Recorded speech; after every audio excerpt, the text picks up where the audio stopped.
नमस्कार दोस्तों आपका स्वागत है मेरे इस चैनल में।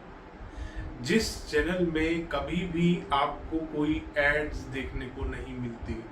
ये इकलौता ऐसा चैनल है वास्तुशास्त्र का जिसमें एड्स नहीं लगा रखी। मेरी टीम बहुत बार बोलती है कि सर आप अपने रेवेन्यू को बढ़ा सकते हैं एड्स लगाकर, और 10 सेकंड की, 15 सेकंड की, 20 सेकंड की एड्स में किसी को फर्क नहीं पड़ता।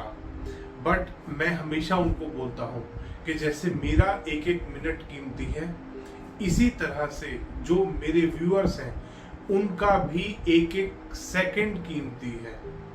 तो इसलिए आपको इकलौता ऐसा वास्तुशास्त्र का चैनल है ये जिसपे कभी भी आपको ऐड देखने को नहीं मिलेगी। मैं कोई भी एड्स रन नहीं करता अपने चैनल पे। दूसरी सूचना कि मेरे जो कोर्सेज मैंने बंद कर रखे थे काफ़ी समय से, वो दोबारा स्टार्ट कर दिए हैं मैंने। ईमेल के माध्यम से ये कोर्सेज हो रहे हैं, ऑनलाइन जूम के थ्रू ये कोर्सेज हो रहे हैं। अगर आप भी ज्वाइन करना चाहते हैं, ज्वाइन करने में इंटरेस्टेड हैं, सीखना चाहते हैं रियल वास्तु कि सही वास्तु होता कैसे है, अगर आप भी लॉजिकल, साइंटिफिक और ऑथेंटिक वास्तु सीखना चाहते हैं तो नीचे डिस्क्रिप्शन बॉक्स में लिंक दिया गया है। कोर्सेज को ज्वाइन करने के लिए आप उनको ज्वाइन कर सकते हैं। हमारे कोर्सेज को अपना कॉन्टेक्ट डिटेल शेयर कर सकते हैं हमारे साथ कॉन्टेक्ट का फॉर्म में, ताकि हम आपको कॉन्टेक्ट कर लें जल्दी से जल्दी। धन्यवाद दोस्तों। नमस्कार दोस्तों अभी थोड़े दिन पहले मेरे पास सदर्न हेमिस्फीयर की एक बड़ी यूनिक ड्राइंग आई थी।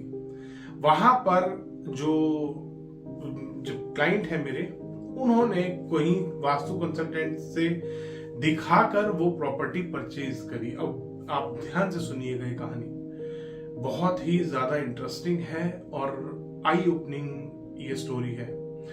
तो कंसल्टेंट से दिखा के उन्होंने जमीन परचेज करी।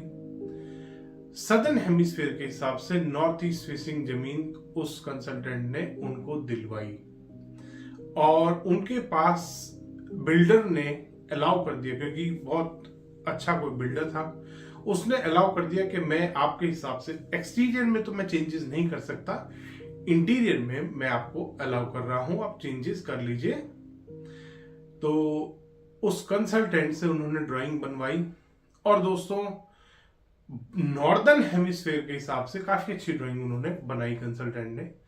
सबसे बड़ी गलती यही करी कि उन्होंने नॉर्दर्न हेमिस्फीयर का वास्तु सदर्न हेमिस्फीयर में कर दिया। वो जो क्लाइंट है मेरे, जिन्होंने ड्राइंग भेजी, तो जब उनका मकान बन गया, उन्होंने रहना शुरू कर दिया, उसके बाद जब समस्याएं शुरू हुई, बहुत अच्छा नॉर्दर्न हेमिस्फीयर के हिसाब से अगर मैं मैप देखूं तो लगभग 80 to 90% वो वास्तु से बना हुआ था, और सदर्न हेमिस्फीयर के हिसाब से अगर मैं उस नक्शे को देखूं, उस मैप को देखूं, तो वो 15% भी वास्तु के हिसाब से नहीं था।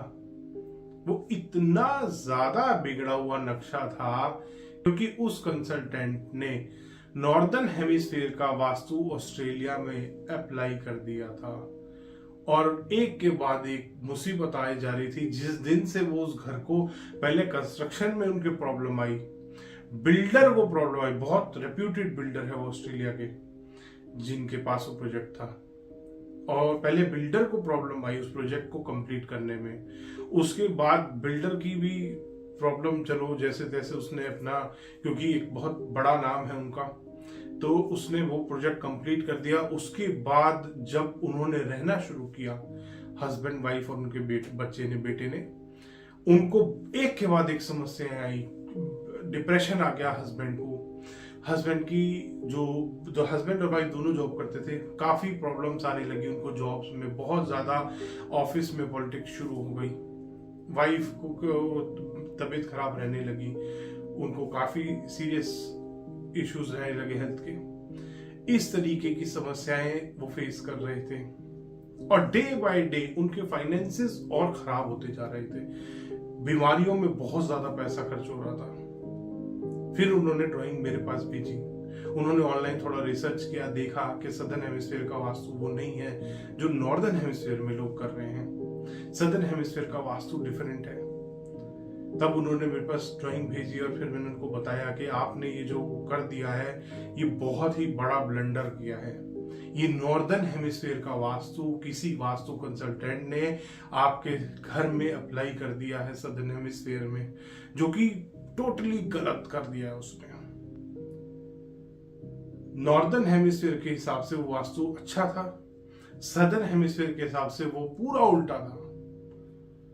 मास्टर बेडरूम गलत आ रहा था, किचन बिल्कुल गलत बना रखी थी, सारे टॉयलेट्स गलत दिशा में आ रहे थे, पूरा उल्टा नक्शा बना रखा था। तो दोस्तों, अगर आप भी रहते हैं सदर्न हेमिस्फीयर में तो एक बार ध्यान जरूर दीजिएगा कि आप वास्तु कराना चाहते हैं तो ढंग से कराइए। सदर्न हेमिस्फीयर का वास्तु नॉर्दर्न हेमिस्फीयर से लगभग 20 से 25% तक अलग होता है, जिसके कारण बहुत मेजर चेंजेस आपके मैप में आते हैं। और बहुत सारे जो मैप भी हम बनाते हैं, जो हम हाउस कंस्ट्रक्ट करते हैं इंडिया में, सदर्न हेमिस्फीयर में, ऑस्ट्रेलिया में, उनमें भी डिफरेंस है। इंडिया में आमतौर पे घर के आगे खुला एरिया ज्यादा मिलता है हमारे को, यही सदर्न हेमिस्फीयर में, ऑस्ट्रेलिया में या किसी भी इंडिया के बाहर बहुत सारे कंट्रीज में, यूनाइटेड स्टेट्स में, कनाडा में हम विजिट करते हैं। इवन दुबई आप चले जाओ, यूनाइटेड अरब एमिरेट्स में चले जाओ, लंदन में चले जाओ, सारे जगहों पे आपको बैक साइड में ज्यादा एरिया मिलता है। उसको आपको बहुत ध्यान रखना है, क्योंकि वो मेन कारण बनता है स्टेबिलिटी का। अगर वो एरिया गलत तरीके से आपने डिजाइन कर दिया, यूनाइटेड स्टेट्स में मेरे क्लाइंट है, उनके घर पे विजिट किया था, परफेक्ट वास्तु से बना हुआ घर और साउथ डायरेक्शन में बहुत गहरा स्विमिंग पूल, क्योंकि वास्तु कंसल्टेंट ने एडवाइस ये कर दिया था।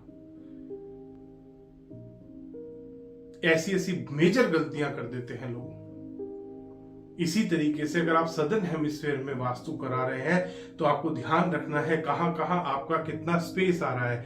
इवन जब आपके सदर्न हेमिस्फीयर में, मैंने बहुत सारे जगहों पे देखा है, घरों में विजिट करते हैं, ऑनलाइन बहुत एडवाइस करते हैं कि दोनों घर के जो दोनों साइड्स में जगह बचती है, छोटी छोटी गली सी निकल रही होती है, स्पेस होता है वॉक करने का, वो एक साइड में थोड़ा ज्यादा होता है, एक साइड में थोड़ा कम होता है, वो भी आपको ध्यान करना है।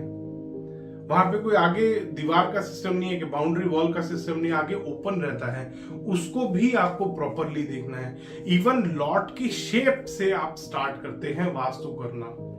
सबसे पहले आपको लॉट का शेप देखना है, फिर आपको देखना है आपकी उसमें बिल्डिंग कहाँ आ रही है, कौन सी साइड पे आप कितना स्पेस छोड़ रहे हैं, किस तरीके के प्लांट्स वहां पे लग रहे हैं। आगे भी बहुत बार कॉमन एरिया में भी प्लांट्स होते हैं रोड के साइड में, बहुत बार आप भी अपने घर के आगे छोटा सा गार्डन बनाने का स्पेस होता है, उसका ड्राइववे होता है, वॉकवे होता है। सारी चीजें जब डिजाइन करते हैं तो आपको ध्यान करना है आप सदर्न है जिस कंट्री में आप हो, स्पेशली क्योंकि यूनाइटेड स्टेट्स और इंडिया के वास्तु में भी थोड़ा बहुत फर्क आता है, तो जिस कंट्री में आप हैं उस कंट्री के वास्तु के हिसाब से आपको वो अप्लाई करना है।